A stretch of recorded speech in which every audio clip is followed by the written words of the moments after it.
pomp and pageantry during India's Republic Day. And for the first time, a US president was there. India and the US are talking about a new era of trust. But what do the strengthening ties mean for the two countries? And what do they mean for the balance of power across Asia? This is Inside Story.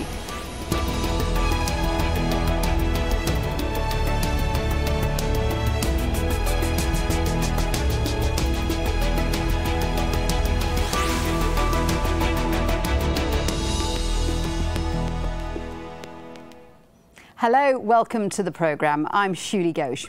Now, it wasn't that long ago that India's Prime Minister Narendra Modi was banned from visiting the United States, and relations between the two countries were at an all-time low.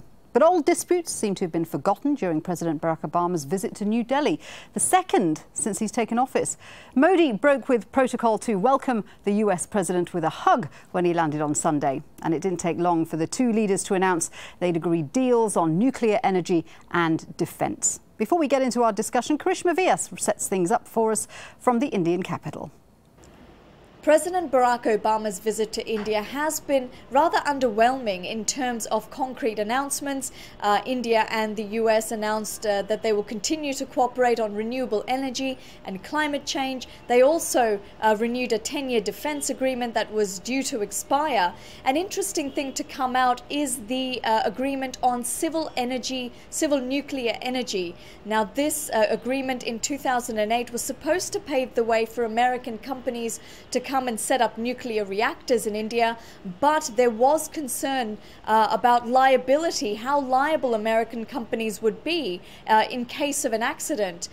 That issue has been dealt with to some extent through the establishment of an insurance pool, so American companies should now be able to come in and do business. Now, on another front, China has been watching this trip very closely, but they have been rather cynical about it. The Xinhua state-run news agency published an opinion editorial saying that, quote, 3 days are surely not enough for Obama and Modi to become true friends. So quite a bit of cynicism there, but India and the US have been careful to project an image of close partnership, and both have both have renewed their commitment to their continued economic cooperation as well as their defense ties into the future. Well, joining us to assess the impact of Obama's visit, we have our three guests today. In New Delhi, Waheguru Pal Singh Sidhu, Senior Fellow for Foreign Policy with Brookings India. In Washington, D.C., Alyssa Ayres, Senior Fellow for India, Pakistan and South Asia at the Council on Foreign Relations. And in Singapore, Sourav Roy, Asian Affairs Analyst. Welcome to all three of you. Thanks very much indeed for joining our discussion. Sourav, let's start with you. The fact that this is Obama's second visit to India, and the fact that he was the first US head of state to attend the Republic Day parade at Modi's express invitation, that shows how much the two countries' relationship has revived. I don't think that's any parameter to even judge that the relations between the two countries have realistically revived. I mean, it's a great step that Barack Obama has come down to attend as the state guest. And it's also great that Narendra Modi had the insight and the foresight of inviting Barack Obama. But then one has to go beyond the rhetorics and one has to go beyond the show and the fanfare. What is it that truly came out of it? We heard your correspondent talk about the liability, the nuclear liability. I don't really think that there has been any explicit announcement on the nuclear liability. Neither India nor United States of America have addressed the issue of nuclear liability. But what the US State Department has said it's still going to be hazy. Is that several barriers have been removed. The barriers to that 2008 agreement, which stopped the nuclear industry going ahead in India, have been removed. And they've signed this 10-year defence pact. I mean, there are some solid things which have come out of this trip. Shiulie, when it comes to words, one has to get into the deeper meanings of it. What barriers have been removed? We want to ask that. I think the Section 46 of the Nuclear Liability Bill categorically puts the onus on suppliers, nuclear suppliers, if there is any kind of a catastrophe or any kind of a disaster, that they could be they could be sued for damages, and they could also be sued for compensation under tort laws. Whereas it is completely the opposite in other parts of the world, where the liability or the onus rests not on the supplier but on the operator, in this case the government of India, and that is not happening over here. So what exactly has come out, neither the United States of America nor India has explicitly addressed over here. Okay, well let's ask our other two guests that question. Waheguru, you are in New Delhi. Sourav's being a little bit sceptical about whether or not the US-India relationship has improved or not. What do you think? Well, I think there's two ways of looking at it. You know, one is certainly the transactional one and going through the laundry list of kind of agreements and deals which have been signed and accepted on both sides. But as Prime Minister Modi said in his statement yesterday, you know, when you have this kind of a summit level meeting, it's not really about the commas and the full stops in the agreements. That's left for other minions to work on. This is really a fundamental change in terms of the common vision that the two countries and the two leaders have presented in what is being called the New Delhi Declaration. And that really makes for a profound reading and really a dramatic change in how these two countries are looking not only at improving their bilateral relationship, but also their increasing role both in the region and globally as well. Very much talking about a rule-based global order, which is a very clear indication to countries that don't quite follow the rule-based global order. So it's much more than going beyond the bilateral dimensions per se. Having said that, I think even on the bilateral dimensions, you know, there has been a lot of log jams which were there over the previous we've seen government, some and many of significant those, ones, haven't we? I mean, Modi's US visa rejection in 2005, the Indian diplomat who was arrested and strip searched in New York a couple of years ago. It has been a very roller coaster relationship, which is why I was talking about it in terms of being revived. Absolutely. Although, you know, if you look at it right from the time of President Clinton, there has been a forward trajectory in Indo-US relations, you know, right through President Bush and Manmohan Singh, and now Narendra Modi and Barack Obama. What is interesting is that the remarkable continuity. What has changed is the pace. And you're absolutely right. There was almost a sense of drift in the last, you know, couple of years of the last Indian administration.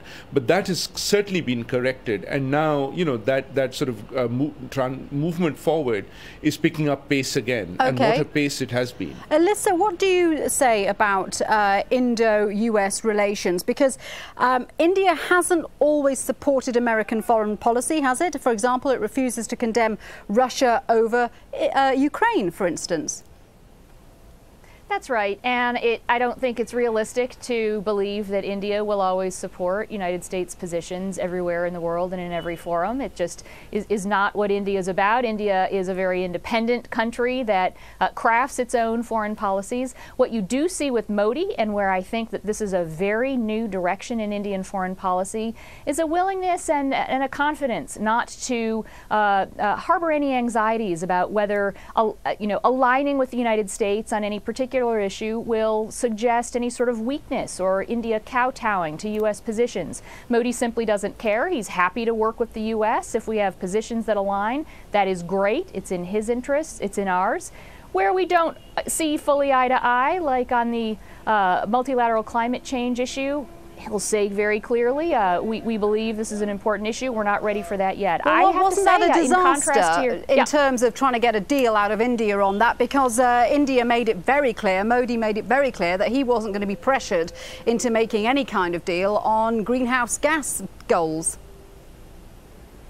This is not new for India. India has had this position for years. The only difference that's happened in the last year is that China has begun to focus on setting a date certain at which they would cap their emissions. So that in the international conversation, well, and in has fact, suggested China to has many come people, out. China has totally dissed Obama's visit to India and said this is just a symbolic exercise. In fact, India and the US will never have strong ties because they have too many differences, for example, on climate change. Every country is entitled to have their own opinion about this visit. I have to say, I think the visit has gone very, very well. You know, we should take a look at the real trajectory in ties between India and the United States, the big resetting of the challenging relations. You were absolutely right. We had a dip in ties over the course of the last 3 years. As Dr. Sidhu said, a kind of a becalmed previous Indian government made it very difficult to work together. Some difficult issues on the economic side. And then, of course, the issue with the diplomat in the United States really caused a kind of break in relations that lasted for several months. So the real change and the real kind of turning of the corner happened when Prime Minister Modi came to the United States at the end of September. Now they're meeting again after a little bit less than 4 months. I shouldn't surprise anybody that there's not a whole new raft of agreements to announce because it's only been 4 months. But the real deliverable here was the fact that the President of the United States went to Republic Day. I can see that Waheguru wants to add to that. What's your take on that, Waheguru? So essentially, you know, I'd agree with everything that Alyssa just said, and, you know, to add 2 more elements on the climate change. One, you know, you have to understand that, you know, Prime Minister Modi himself is very concerned about climate change and the impact that it's going to have on India. And he said so categorically yesterday in the statement. He wants to increase India's coal production, and coal production is one of the massive features in climate change issues. Absolutely it is. The question is not so much about emissions. The question is about what is the level of development you're going to get for emissions, and also the amount of, you know, clean energy that he's likely to get. But there's another important element. You know, in the statements which are there, it's also quite clear the 2 leaders are now committed to making Paris a success. They have categorically stated that. The upcoming climate conference in Paris you're referring to. That's correct. Yes, the COP21, as it's called, in Paris. And they are going to work together to make sure that Paris is not a failure. And this is a remarkable achievement, you know, given that in the past, India didn't care. It would rather have been isolated, but today it wants to work with the United States on climate change where it has issues. And just to tell you, you know, what has been the kind of remarkable pace of this relationship being renewed since September, I was just doing a count. In less than 4 months, when these 2 leaders have met again, there have been 33 different meetings already at different levels, from trade to climate to weather, to defense. So the whole gamut, and indeed nuclear. So a whole gamut of issues, and we're really only talking 4 months. Okay, so, well, it is a let me put that to pace. Sourav, because Sourav, you were saying that you didn't think the relationship had been revived, but there we have Waheguru saying that there's been 33 different meetings between the 2 countries, and Alyssa saying that there has been a definite forward momentum. What do you say to them? Shiulie, I don't question the intent of the 2 leaders or the 2 countries at all. But what I'm really skeptical about is the end result. What's the final result? Let us not stray for the moment on other issues and come back and focus on the nuclear liability issue over here.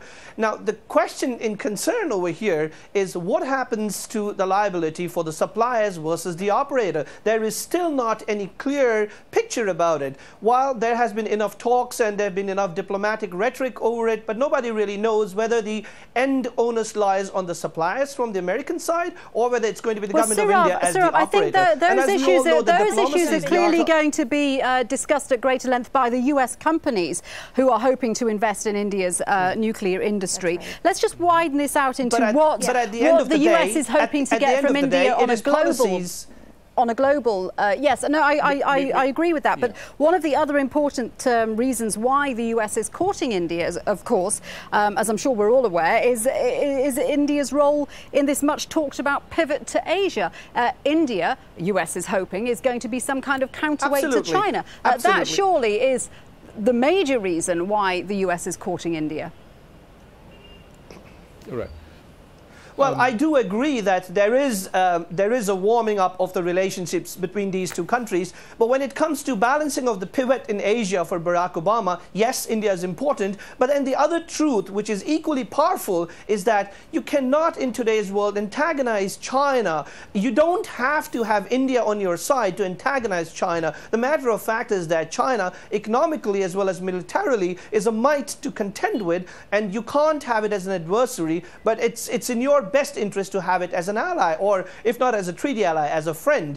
And you know, it's clear to me from the Global Times editorial that China recently published, wherein it's said that India and China should watch out of being played up as rivals by the West. Now, I know that it sounds like a conspiracy theory, but all that I'm trying to say over here is that China cannot be contained by palling up with India. It's a completely different geopolitical ballgame, and that exists at its own level. Okay, all right. Alyssa, let's just give some background to our viewers before we continue with this line of discussion. Of course, as we said, the trip isn't only about striking trade deals. The US increasingly sees a strong India as a counterweight in Asia to a more assertive China. Now, the two leaders made a veiled reference to China when they talked about maritime security, particularly in the South China Sea. It's not only China, though. Both the US and India are concerned about security in Afghanistan, which of course involves India's longtime rival Pakistan, with which the US has a complicated relationship. Just going back to China, Alyssa, how far does the US see India as a counterweight to China's assertiveness in Asia? And how far does India's efficiency in that role depend on it having sustained economic development? Let's be very clear about what is happening geopolitically. There is a growing convergence of interest between India and the United States. The United States has a very deep and abiding interest in a stable balance of power in the greater Asia Pacific.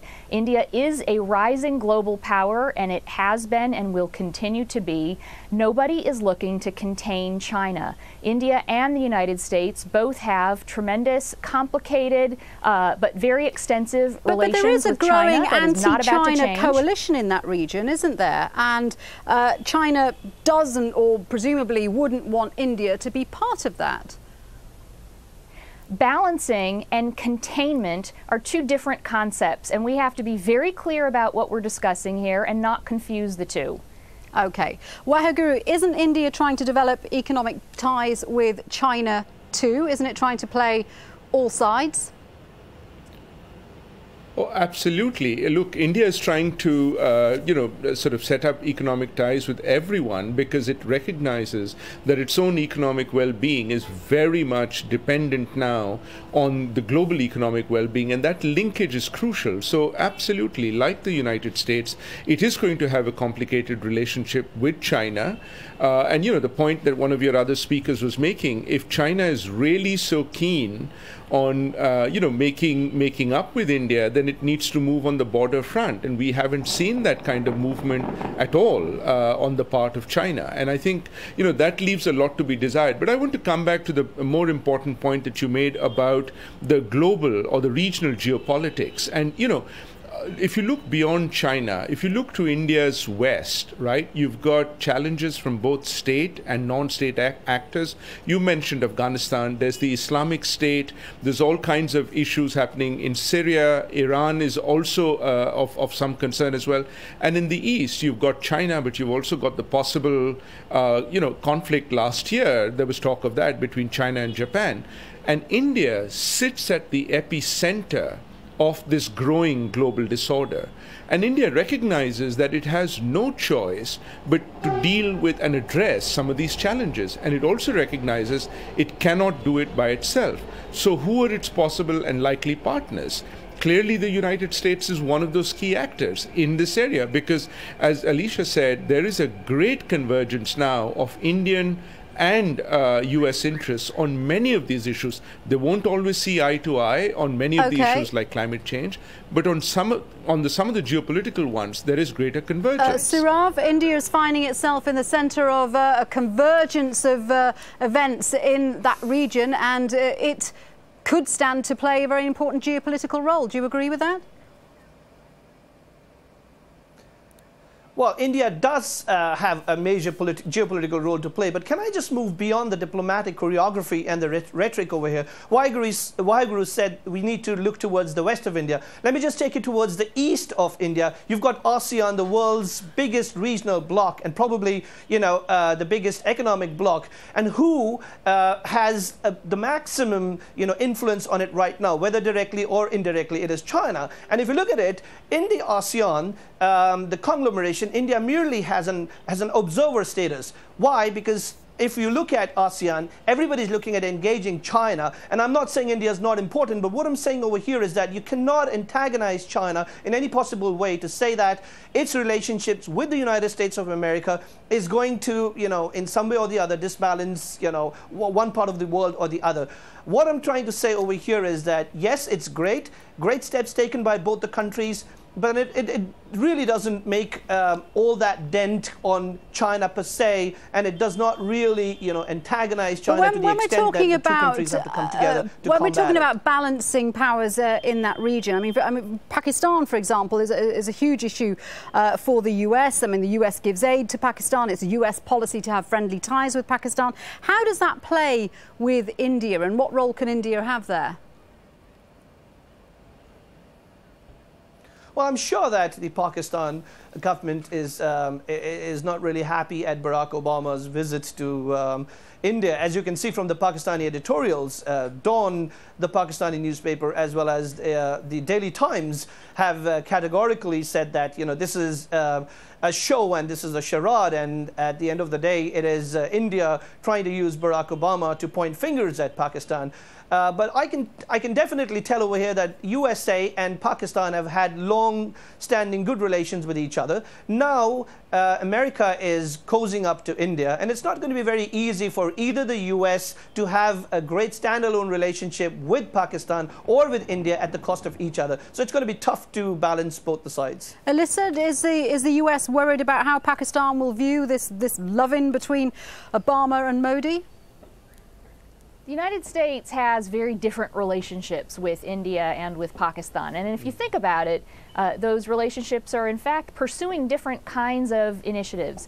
As you saw from the vision statement that was just released at the summit between President Obama and Prime Minister Modi, the United States and India are now working together on a global scale, looking at sort of global, world-changing kinds of issues. The U.S. relationship with Pakistan is long-standing, as we all know, but Pakistan is a country that is riven by internal conflicts. It is facing economic problems. You just saw a blackout that took place about 24 hours ago across 80% of the country due to a terrorist attack on facilities in Baluchistan. Pakistan is facing severe domestic problems. The United States is looking to try to help and assist, but it has a very different relationship. Again, India is a $2 trillion economy, rising global power. Pakistan is in a very different place. So these are really the US not hoping that comparable India relationships. will do more to help stabilize Afghanistan? I mean, I know India is involved in a lot of humanitarian and reconstruction projects there, and the two countries have a strategic partnership agreement. Is the US hoping that India will play a more prominent role there?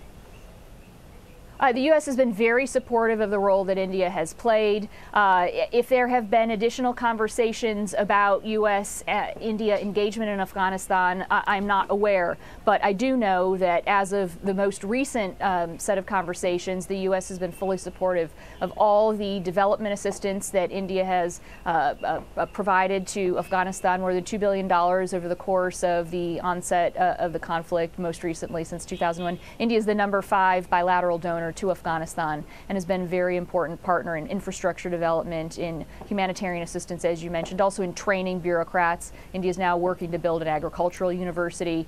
So absolutely, India, its role is welcomed. India also has the lead in commercial engagement under the Istanbul process, leveraging the kinds of strengths India has in economic engagement and commercial ties. We're going to have to leave it there. I want to say a big thank you to all my guests. That was a very interesting and in-depth discussion there about India's role in that region. Thank you to Waheguru Pal Singh Sidhu, Alyssa Ayres and Sourav Roy. And thanks to you at home for watching. Let us know what you think. You can leave your comments on the programme page on aljazeera.com, or you can go to facebook.com/AJ Inside Story. And you can tweet us at AJ Inside Story. Until next time, from me, Shiulie Ghosh. Bye for now.